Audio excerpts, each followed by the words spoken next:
Hello all, how are we? I'm back, and hopefully with a stable internet connection. I apologise for there being no stream on Thursday. I set up the cable and stuff. It's all to drill through the ceiling downstairs and through the floor. Excuse me, in here, and wire it all up. But it seems to be stable. It seems to be working. I haven't had any drops or anything yet, unless you guys can't see me or hear me. But other than that, I hope everyone is well. And let's get stuck into this. Let's see if we can't get close to finishing this. Finishing this little section off this evening. How am I? I'm very good, Caragiro. How are you? I'm tired.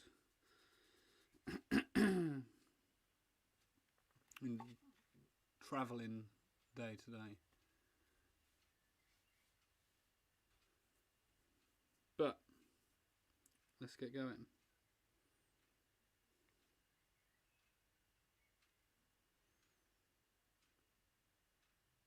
As always, if anyone has questions and stuff, any technical information, doesn't necessarily have to be related to exactly what I'm doing, but pop them in the chat and I will do my best to field any questions. Hi Nigel. Sorry, I didn't say hello to everyone. Hi Caballero. Hi George. Hi John. Hi Nigel. I hope you're all well.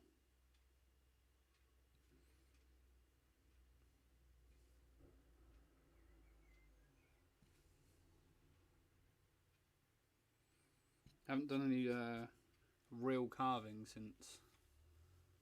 since the last stream, so I'm probably a little bit rusty.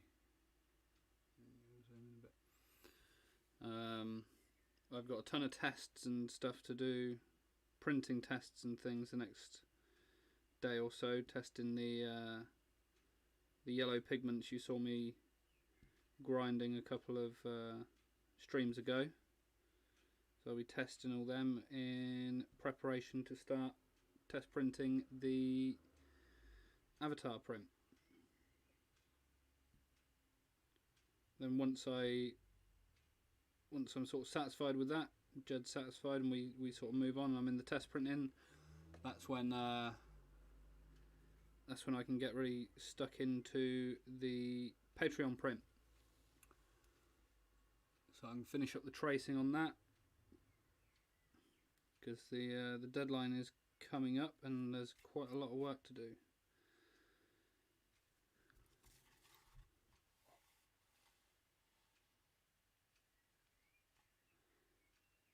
The tracing is quite involved. The carving should be a bit smoother because it's all sort of small, quick areas, but it's going to be the tracing that takes sort of the most time on that print.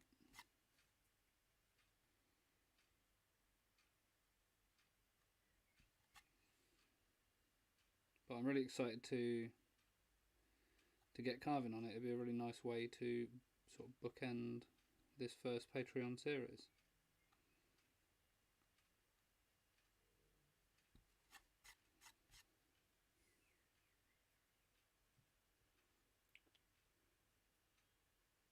Oh great, I was getting a bit concerned that they were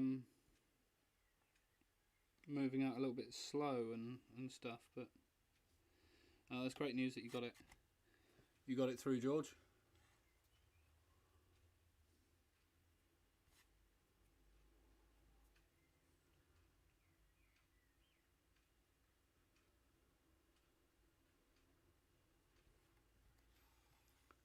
I spoke with Jed today, and we got some really exciting, well, very exciting to me. Got some very exciting, 3 really exciting prints lined up, moving into the summer and stuff. They're all the sort of larger format, about the same size as the Avatar print. And it's all sort of quite shin hanger type work, so it's really gonna test me printing wise, but it'll be a great learning experience. And I'm sure you guys have seen that Laura has finished the key blocks for our collaboration print, so once my blocks and stuff are all through and I've made all them up, then I'll be starting work on that.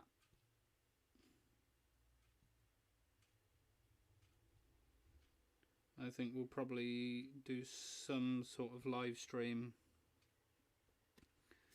to announce that with Laura, and we'll probably do that on her channel. She has a bit of a wider reach and stuff, but I'll announce it all to you guys first. And I would like to be able to give you guys sort of priority should you want to purchase the print. I'd like to find some way maybe of giving the Patreons and stuff an opportunity to sort of get in first on the print.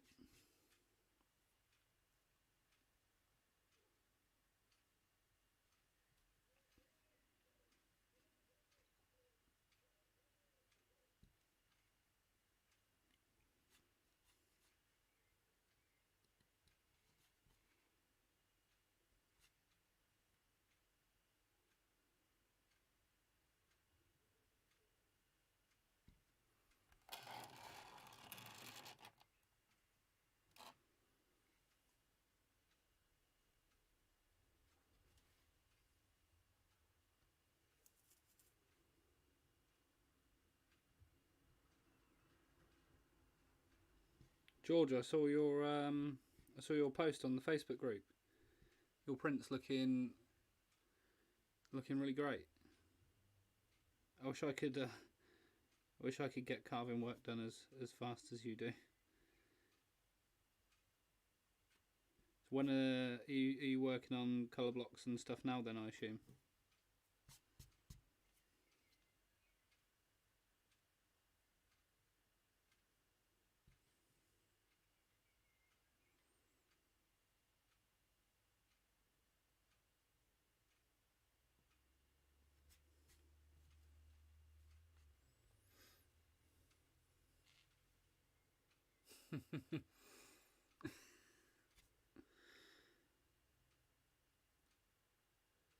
I'd like to think the term "the usual suspects" would be an endearing term. It means we've got a good strong community of people that for whatever reason enjoy watching me work a couple of days a week.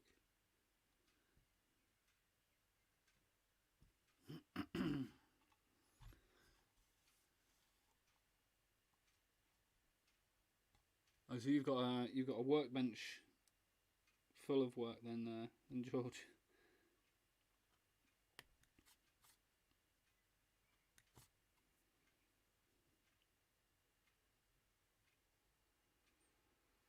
Similar to how I feel at the moment.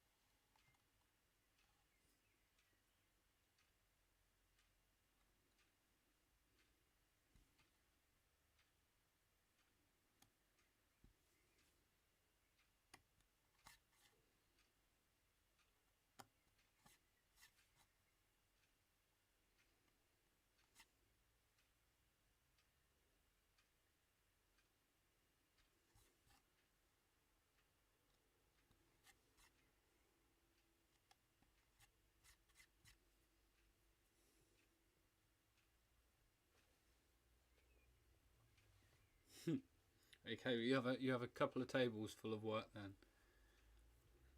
I have a very cobbled together bench here.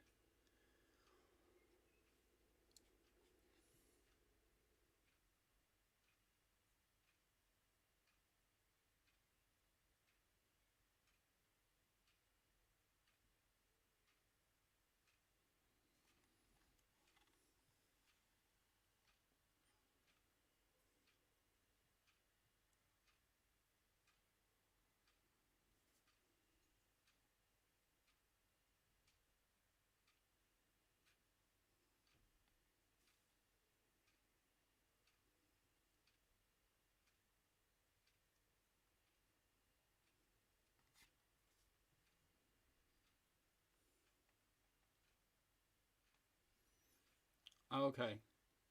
You need like those, you see those walls that like flip up and flip down. You need a lino bench on one side and a woodblock bench on the other.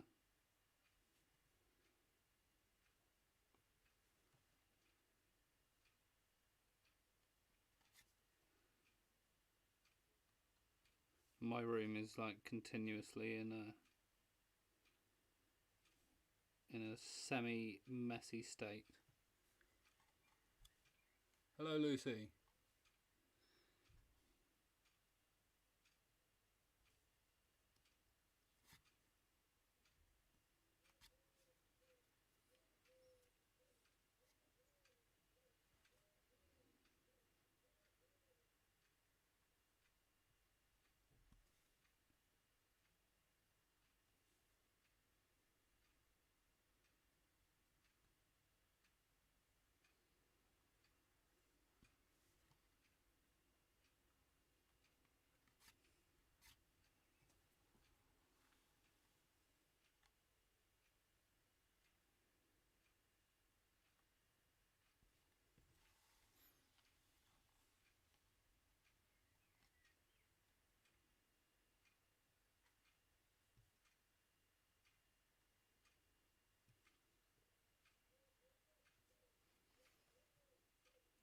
Question for you guys. How interesting is it for you to watch me carve like full sets of prints? I mean, like carve all the colour blocks and things like that as well, or is it just sort of the key block work that's of a main interest to you? I'm just saying that because I have obviously the Patreon print to carve and things like that. That requires a couple of key blocks, and then I'll be starting work on Jed's new one. But would you guys prefer to see me carve this all the way to completion, or move on and start the key block work on the next design?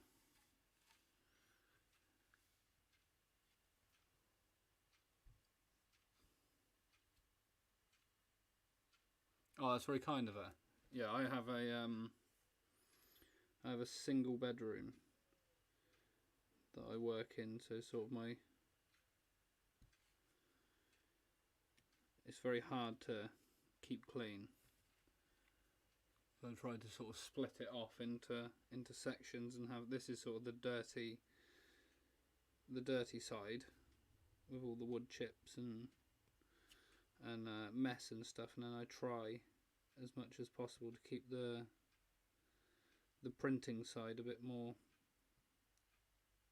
organised and clean. Yeah, so yeah, I was thinking that. So maybe colour blocks that are sort of more interesting, or just work through a few each time just to sort of give an overview of the process, and then do more work on the sort of more interesting blocks. Because quite often, so for example with the Avatar one, it has a lot of underprinting, meaning everything has a base tone, so it's sort of me carving the same or similar shapes over and over, and I really don't know how I could sort of play that as being interesting. Certainly making the colour separations and stuff. And maybe if it's something like the avatar print, just cover one of each block, and then maybe just do like show and tells on the overlaying blocks and things. So for example, if I show this block here, this is just a big background block, but there's 3 other blocks that go over it that get, it's the same shapes but just different sections cut out, and it's not hugely intriguing, but it could be sort of a useful exercise in explaining how that side of the process works.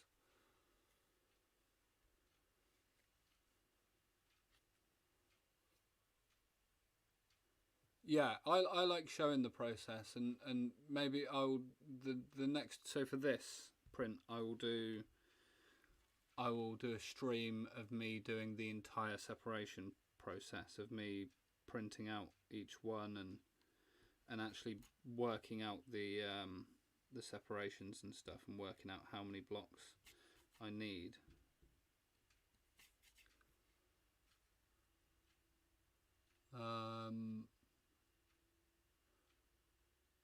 To do 2 separate key blocks. So on the avatar one, there's in fact there is 3 key blocks. There is, and the reason why that decision was made is because there is a main black area that details the figures and the border of the print. If I can take, so for example, if I just take this print, so you have this main area here, which will all be printed in black, and this defines the boy and the crabs, the rock and the border, which is all fine. This is a lot more classical ukiyo-e.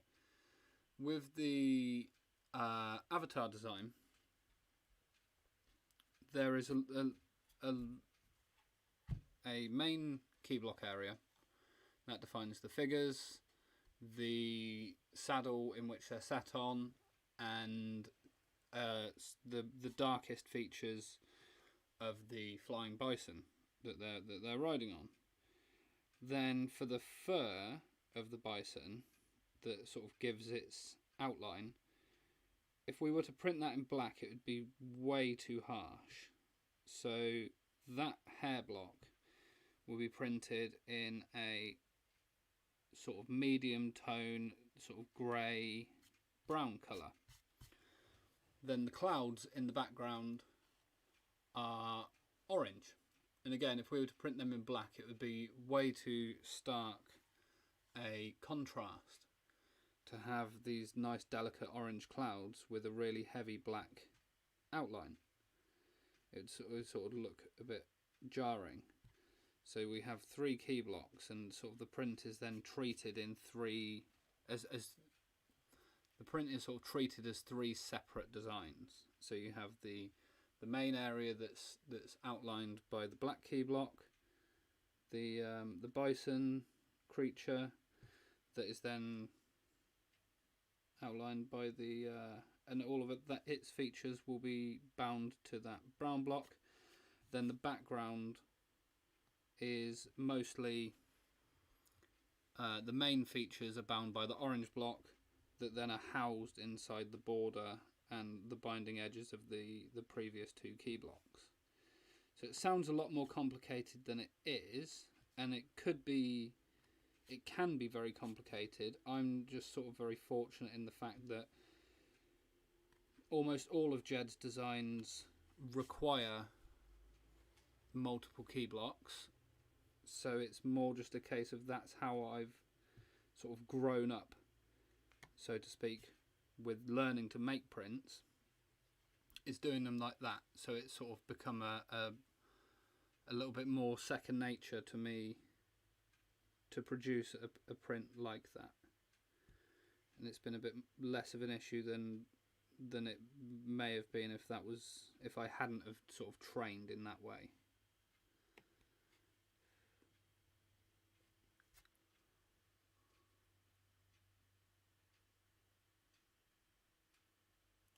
Yeah, so I do, as I was saying, I am planning on trying to do printing streams. It's just tough with the timings of having the paper out and stuff, and then going into a printing session at like 7 p.m. my time. So I think the printing is will most likely be done via YouTube videos, by actually edited, produced videos, because then I can condense a full day's worth of printing work down into a 10 or 12-minute YouTube video and provide more explanation over that video than I could if I were doing it in real time. It requires a little bit more focus than me just sitting here and sort of cutting out lines and stuff. I can sort of chit chat and stuff while I'm doing it. Whereas printing, I'm trying to, especially doing like a test print batch or a full production batch, my mind's sort of completely focused on the printing work that I'm doing.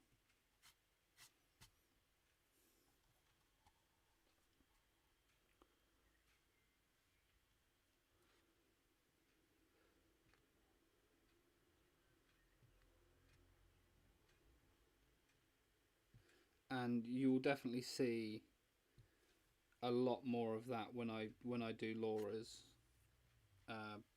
colour blocks and stuff. I'll be carving all of those on stream,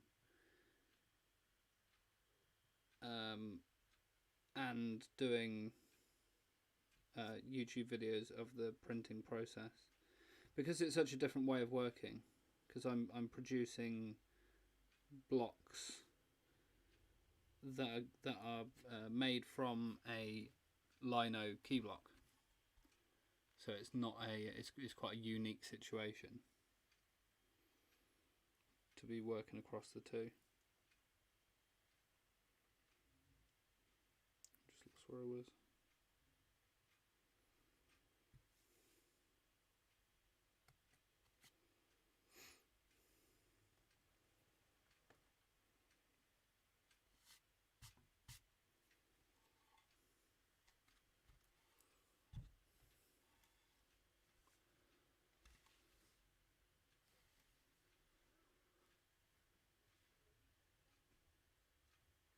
Yeah, I see that longer is better, but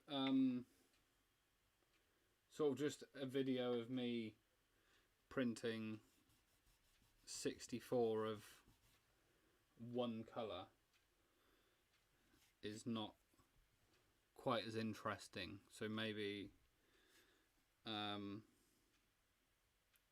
shots of me taking a few impressions with a bit of overlaid text or voiceover, then cutting to the next print. So it's sort of making not a time lapse, but that sort of kind of idea of taking a snapshot of each impression, and then so you can see the print sort of building through that. Yeah, and overlaying colour, it's Eric, it's it can be tricky, but it's quite an essential and sort of a basic element of Japanese woodblock printing. You start with a fairly limited colour palette, so you have maybe a brown, a yellow, possibly 2 tones of red, 2 tones of blue, and your black, and then every other colour is mixed from that.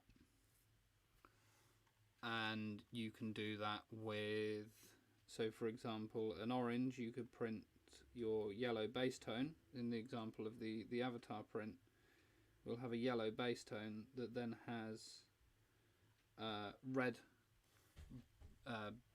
blocks of colour of varying shades that will give the depth to the orange and create the different orange tones that we need. And you can do the same with greens. There's a couple of greens in there that will be underprinted. One will be underprinted in yellow and then have a pale blue over the top, and one will be one will be a mixed green with yellow underprinted, and one will be a mixed green with blue underprinted. So you get sort of two. You get a sort of a warm and a cool tone of blue.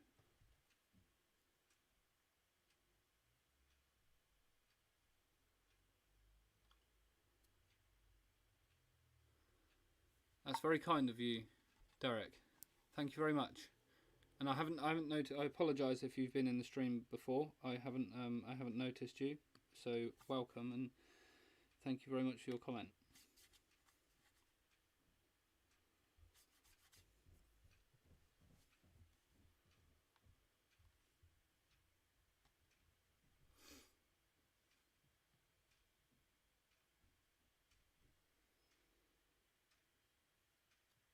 I will do my best to provide you with information on this process in a hopefully a clear and concise manner. Not always, but welcome and thank you very much.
Yeah, that's a great point, John.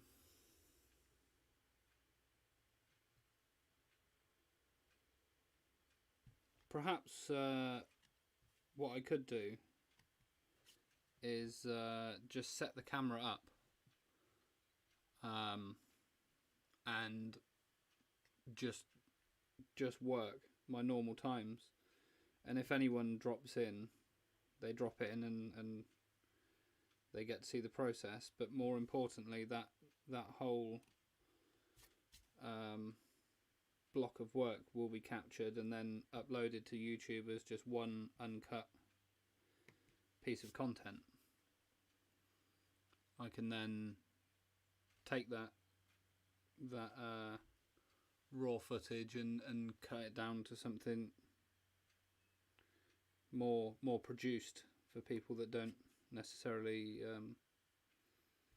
want to or have time to sit through that much printing work.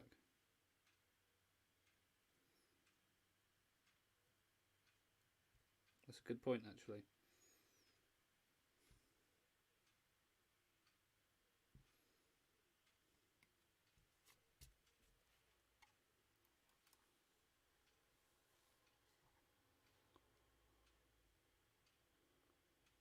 Yeah, this is all good points. See, this is why you guys are so important.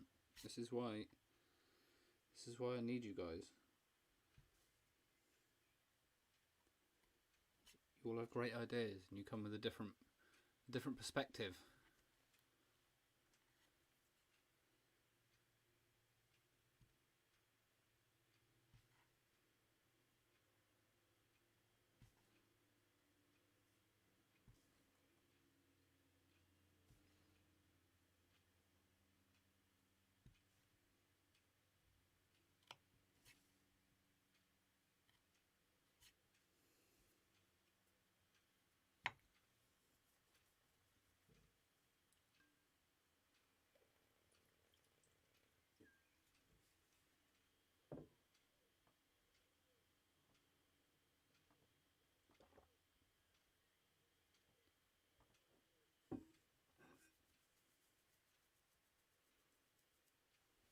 Yeah, I could just make sort of make comments as I'm working. Then I suppose, is that better if I? Where's the best place for me to put my face cam for now while I'm working on this bit? It's going to be sort of down here is going to be better, isn't it?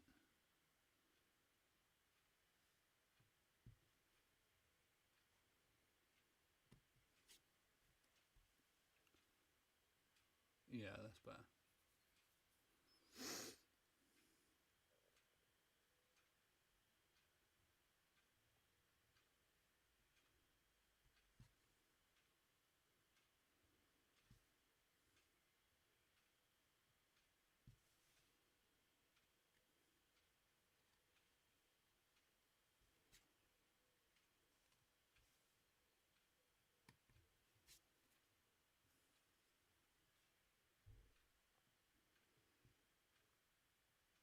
And of course, the block making video will be definitely happening. Should sort of be within the next couple of weeks. The raw materials will arrive, and I can start making the blocks. Oh my! Why is my camera frozen now?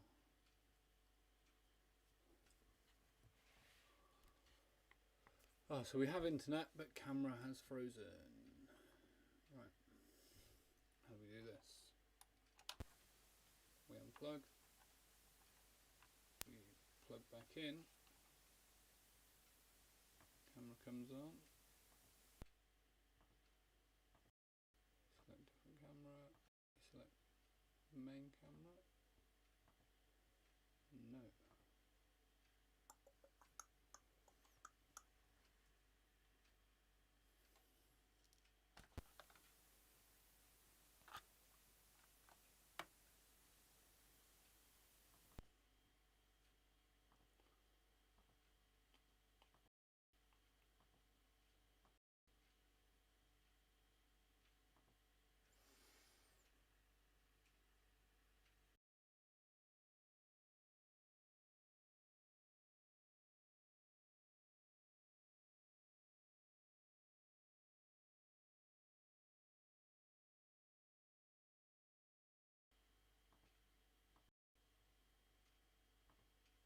Haha. We are back. My apologies, my camera decided to shut down. An outside cam, yeah. There is, unfortunately, I do not live in Tokyo, and outside my house is very little of interest to anyone. It's just a very standard British street in a small town.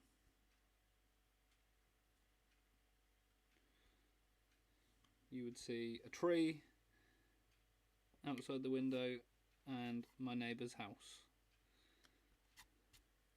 I could always just do a green screen and just show a shot of Tokyo.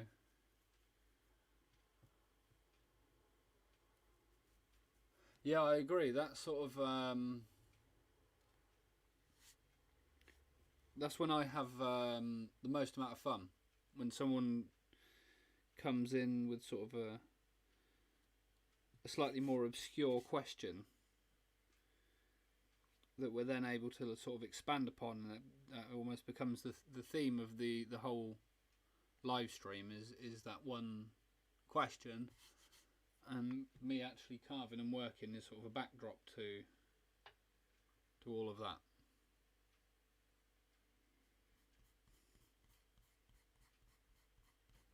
They're sort of the days where I come away from the stream and I feel like sort of fulfilled, and like we've had a really great piece of conversation or something.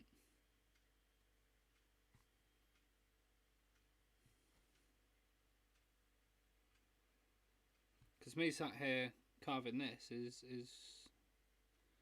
fairly self-explanatory. The camera quality is good enough, and I'm working slow enough that you can sort of see, you can get an idea of what this process is and what I'm actually doing. And then whilst I'm actually working, we can then expand upon sort of further topics and things like that.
Yeah, indeed, yeah. And it's hard, it's sort of, how can I say this? I'm not going to encounter a great many problems whilst sort of carving these lines like this, and I can give sort of a vague explanation of what I'm doing and stuff.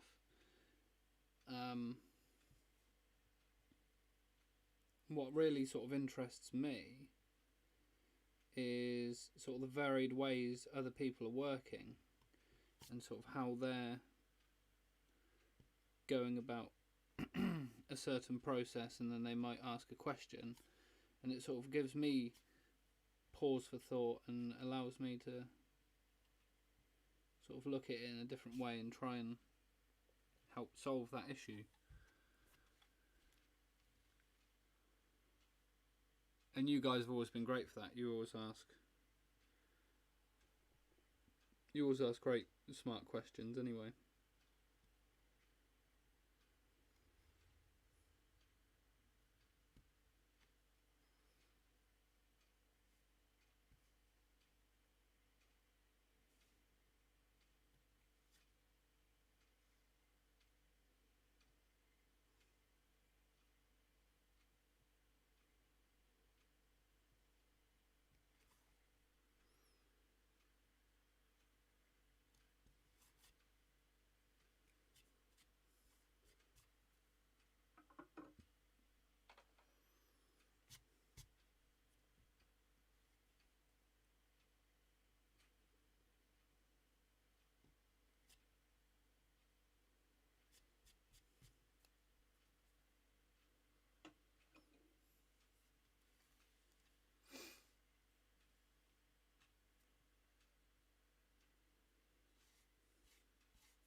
So always remember, if you guys have any specific thoughts or comments or issues that have arisen in your work, or just sort of theoretical things, do just pop them in the chat.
When I'm working in these small areas like this, so you saw I came out of this small point here and made a cut up to here. I like to sort of create rest stops and sections where I can like pop the little slither of wood out. Sort of anything that I can do in and around a sort of pointed section to minimise me having to use the chisels and stuff to clear out is going to reduce the risk of, so here there'd be a chance that I could sort of knock that little tip there, but as soon as I've just got this very small little slither to pop out, there's very little risk of me sort of damaging a nice sort of flowing pointed edge. So where possible I like to try and sort of do the clearing work with the knife, and you see here we've got this nice little triangle section, so I can pop that out there, meaning that this nice little curved area here, I've preserved that with my knife work rather than trying to clear it out with a chisel. And then I can do a similar thing in here, sort of come from an open area of wood back into here where it would be harder to get in there with the chisel, and do a similar thing. And then again on this little sort of cut back sort of half circle, I can come up around the back edge to a point and then pop that little section out there.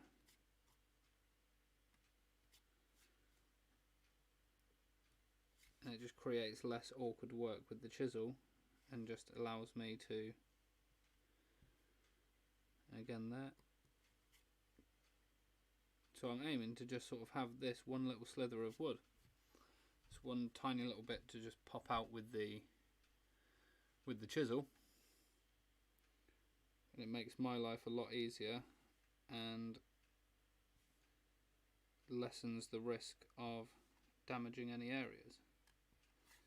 So again, pop that section out, pop that out, and now all I have left is this tiny little section here. So you'll see when I come in with the chisel,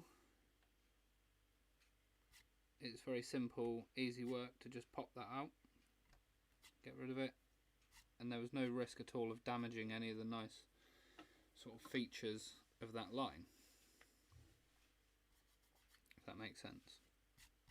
And then you do similar things, so I've spoken about this before, so the very tip of a pointed line, come in right on the end and just knock a little triangle out, especially in a wider open area like this where I'm going to be working with a much larger chisel. And I'm going to be coming in here like this, clearing this away. I haven't got to go anywhere near the end of that line. and you can see here on the tips of the feet where we've got these nice little triangle areas, even though they sort of come back up towards the toe, I'm coming nowhere near that. There's going to be no danger at all of me breaking the tip of that pointed toe. So it's sort of good practice to when you get to a section. It's like there wasn't a lot there to really talk about in regards to this. So here, before I start working in here, I'm just going to roughly pop out all of these.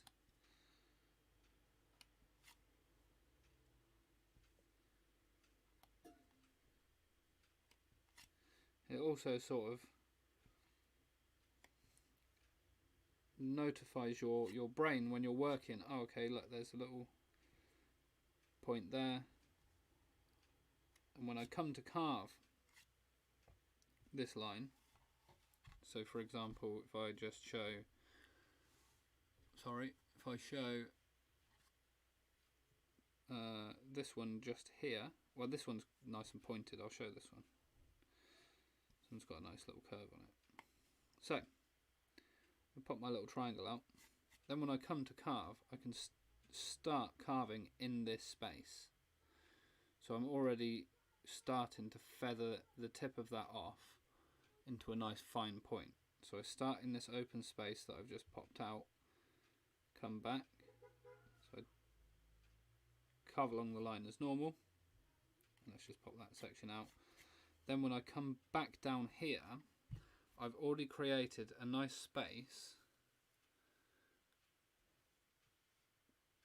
just here for me to feather the blade off into, and there's going to be no resistance on my blade there, so I can really draw the blade down and sort of tilt my hand closer to the wood. You can see the blade is now on more of an acute angle to the wood on the top side of this line, and as I'm coming towards the tip, I'm doing that even more and feathering that off.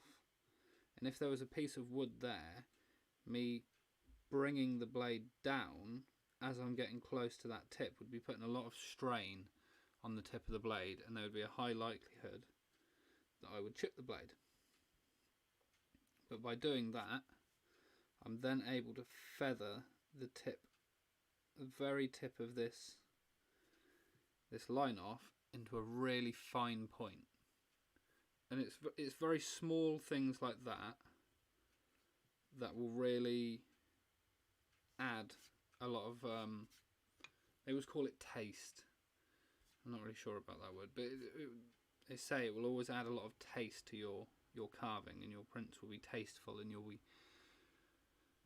sort of the romantic way of saying it would be you're like carving the heart of the line, is what they say. And you're sort of taking the taste of the brush and reproducing that. Because as Jed's drawn this line with his brush, he's obviously adding less pressure. So and then he's going to have a small flick at the end, so it's going to create that really fine tip to the end. And if I were to just carve it as normal and just go dish dish dish dish dish, you're going to end up with square edges to the end of your lines, and then you're going to have to go back in and sort of feather that off. And there's a lot of places where you will have to do that anyway. You'll feather lines off and sort of round out corners a bit more and things, because that's just part of the course. That's just is the nature of the process. But by taking a couple of short sort of preparatory steps as you're working, you can save yourself. So just by popping that one triangle out, I've allowed myself to do three things. I've saved the tip of this line when I'm doing my clearing out, and I'm getting rid of this waste wood. I'm allowing myself to start at a very acute point to be able to feather it off on the underside. And thirdly, I'm allowing myself a bit of freedom for the tip of the blade to be able to drop that blade down to feather that edge out.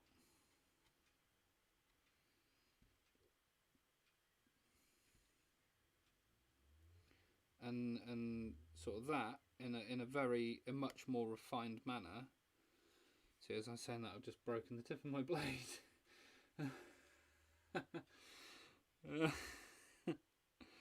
It's fine. I can. It's not badly broken, and I haven't got anything too fine to do. It's only a very small amount. That's embarrassing. I better get the tip of that blade out. Same considerations apply. So that's what I was just going on to say. Oh, we've only got 4 minutes left. I'll just talk rather than. This is shameful. Let me show this on screen. Look, you can see. I just snapped the tip of my blade. I was talking about preserving the edge of your blade, and I got careless and was rushing around a little inside edge and just knocked the tip off. Anyway.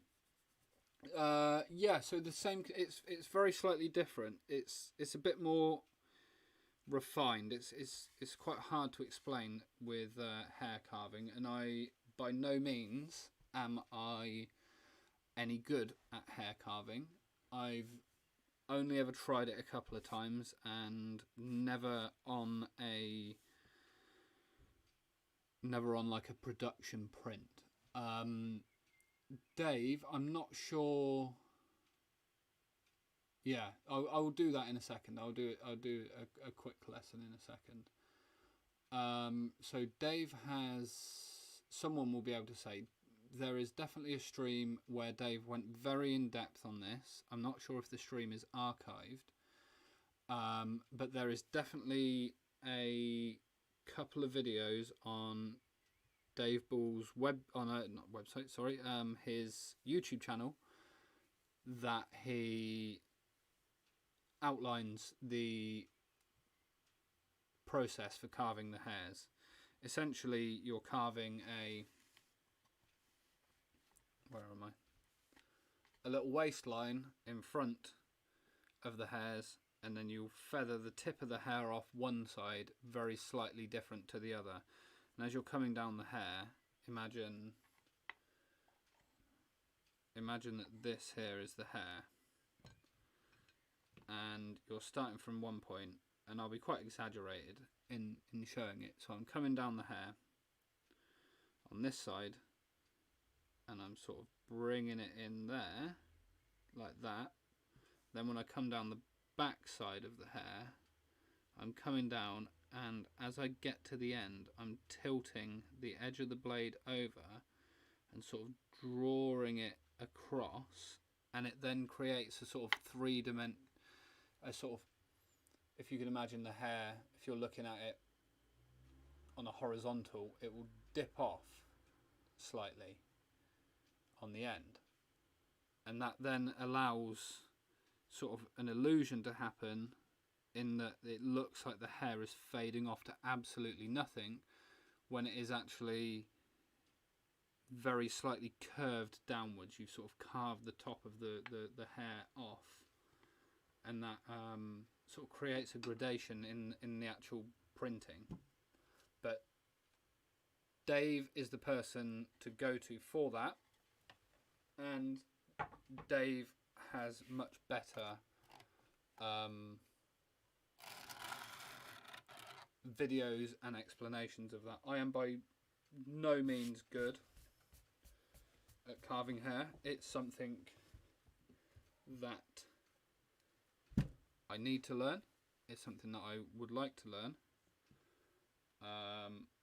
It's something that I need to sort of sit down and speak with someone about. So let's do some sharpening. So this is really the only time that I use my diamond stone. Dave uses his all the time. I just like using the old whetstones. So damp it up. Do you guys want me to zoom in? Shall I zoom in a little bit? So this here is a Nagara stone, and I know this isn't needed, but I see Dave do it all the time, and if there's one thing I know, if Dave does it, then we should probably all do it. So, the main thing we're doing here is we're not sharpening, we are going to grind. So, same principles apply, but we need to preserve the angle of the blade, but we need to take everything out of this, right up to the tip, and past the tip. And what seems like a very small break, in terms of the actual grinding, can end up being quite a large process. So, if I zoom out a bit, I like to hold my knife like this.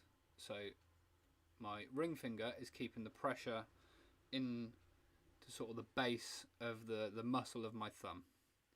And then I like to keep my finger sort of covering half of the back side of the blade. And that sort of allows me to feel like I have control, that the blade's not going to move and rock too much, and I'm able to keep the pressure down on the stone.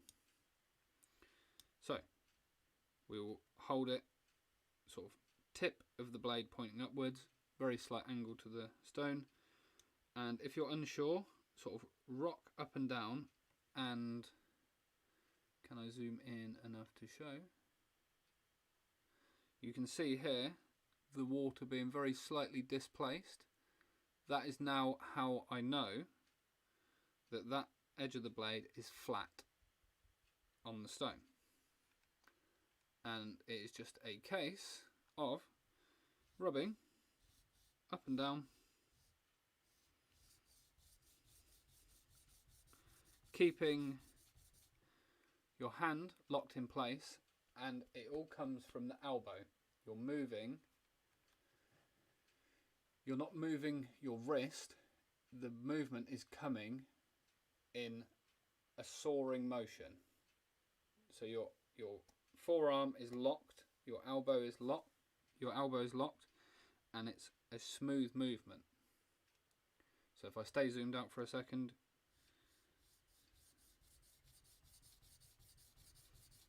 I'm not moving anything other than my shoulder.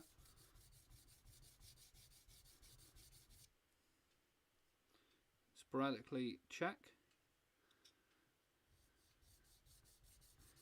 And when you're doing this grinding process, you do want a good bit of pressure pushing the blade down.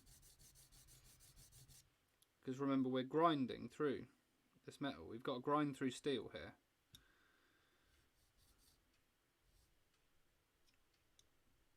If you feel like you haven't got it in place, find a little bit of water, displace it a little bit, and then continue.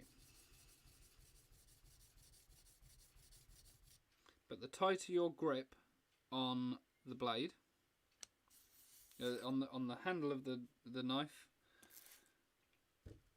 the sort of more stable you're going to be.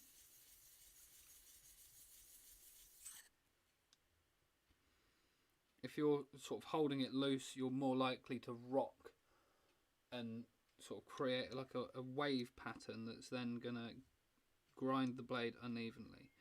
And it's important to try and keep pressure down the centre and not rock towards the top side or the back side.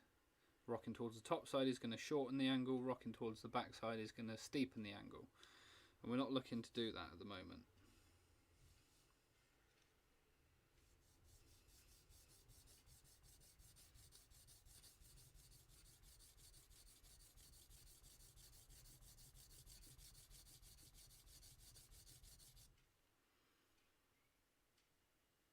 And you'll be able to see very quickly if you are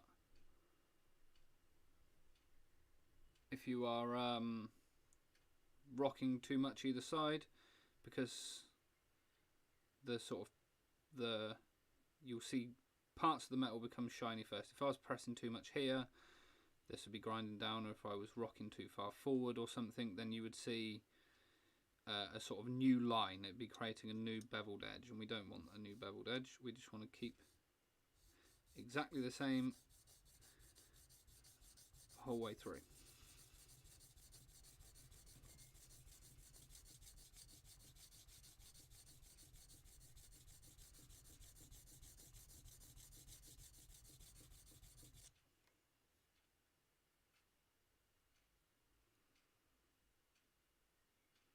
And we're really not very far away at all now. Doesn't take long. This steel's rather soft, especially on this edge. The steel is nice and soft and will sharpen very fast. The steel's a little bit harder on this back edge. So it won't take long, especially on this diamond stone, to get through this.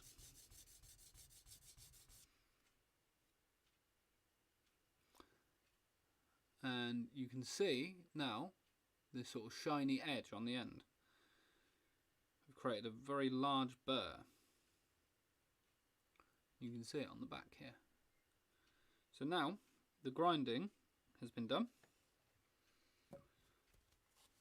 We'll take the burr off the back and we will do the finishing of the blade.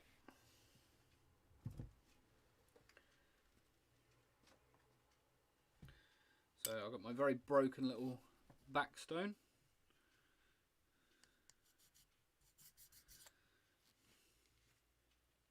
So all I want to do is keep dead flat on the back and keep the pressure on, side to side, and you can see right here, that's what we've ground off the back of the blade. That's how much we've taken off. So now we have an incredibly sharp blade, but the tip, as you can see, is tiny and very fragile, and as soon as we put it into the wood it will snap straight away. So a couple of things that we can do to mitigate that process. I take one of the short edges of my stone,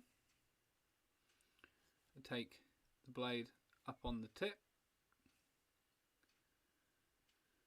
and draw along on the back edge of the tip of the blade.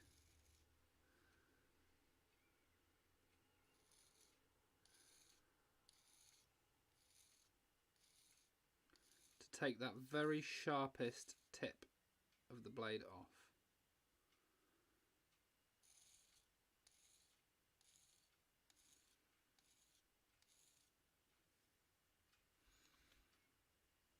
I don't know how well you will be able to see, but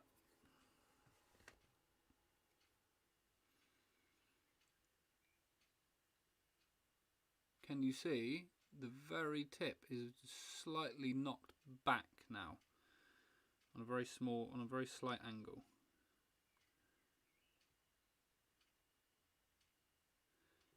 Next thing to do is there's a little bit more, because we've been working very aggressively on this stone. You can see there's some score marks and stuff in it.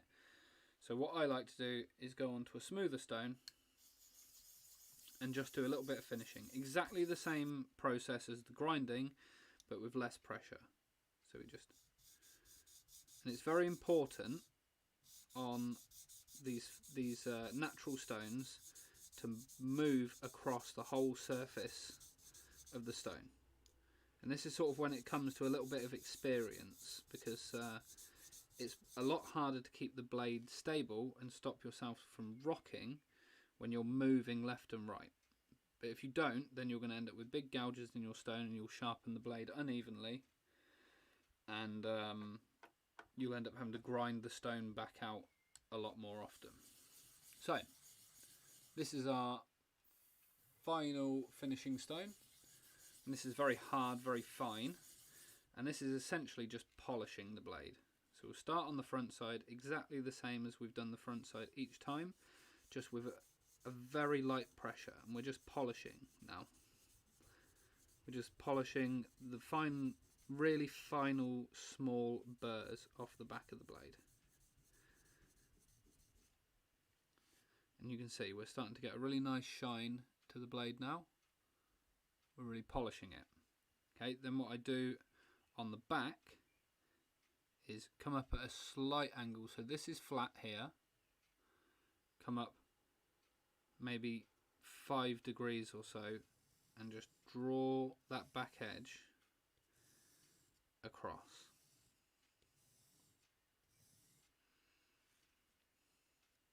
And you'll see there's a very, very, very tiny bevel that I've put in that back edge.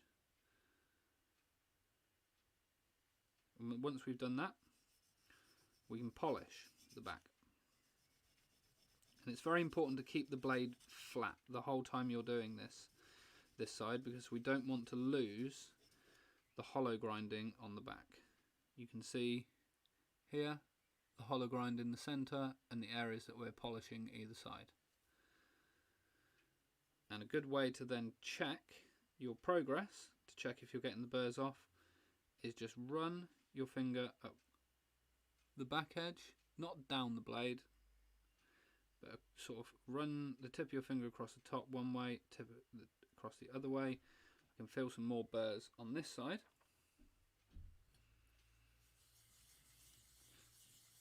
Okay, Caballero, take care. So we'll do the same again, and it's just a case of rinse and repeat until you've removed all the burrs, because we don't want to tear the wood with any small burrs.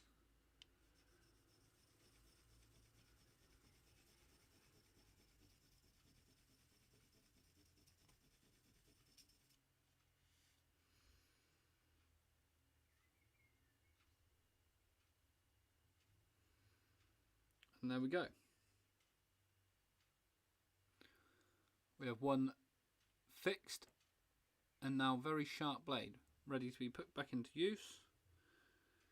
A lot of people and I was terrified of sharpening my knives. I was terrified. I was embarrassed that I might break my knife. And that's a ridiculous thing. I know they can be expensive, and I know it can be scary to sharpen a knife, to sharpen a blade yourself. But if I can learn to do that through just a couple of simple steps, I did it through just trial and error and watching Dave's streams and things like that, and worked it out. And you sort of work it out for yourself, how the blade feels in your hand, and just, it's one of those things, you just got to do it. You just got to do it over and over, and be content with the idea that you're going to snap your blade over and over, and you're going to keep breaking it and keep having to resharpen it, because that's the only way to get better, is just to keep doing it.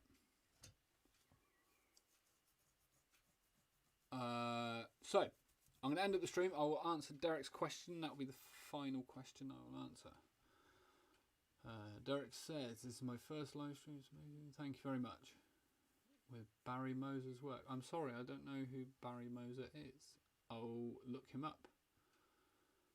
What first drew me to this? I saw some prints in a museum. I've always sort of been interested in Japan and Japanese art and things like that. And I first saw a few prints. I think they were, I don't even know who they were by. Utamaro maybe.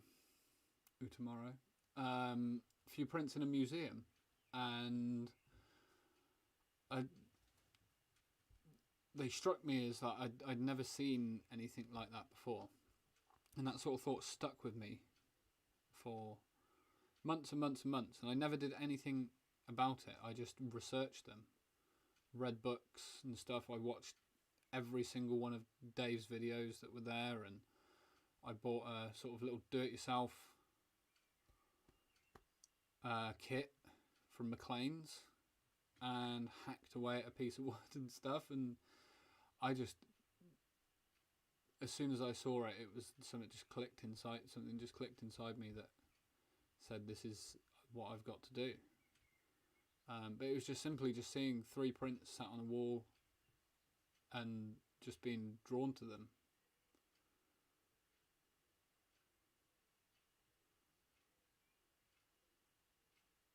Yeah, George, it's just a case of just doing it. It's just same as printing. Just get the reps in, make all the mistakes. You'll learn far more by destroying a load of blades. It might cost you $100, but you will get really good at sharpening. It looks a ton harder than it actually is. It's not like sharpening kitchen knives or swords or anything like that. It's much closer to sharpening chisels, trying to sharpen a blade, a carving knife blade.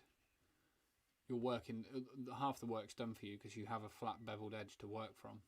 It's just a case of keeping your elbow and your wrist locked and staying square to the stone. But right, guys, I've got to go. I've got to get ready for get everything set up for tomorrow's day of work. But thank you for joining me and sticking with me. We've run a little bit long, but that's cool. I will be back Thursday normal time, and we will finish up the rocks and stuff, and then next job will be working on the face and things. Hopefully there'll be some news to share, maybe. We'll see how the week goes. But anyway, thank you guys, and take care. Everyone stay safe, and I will see you all Thursday.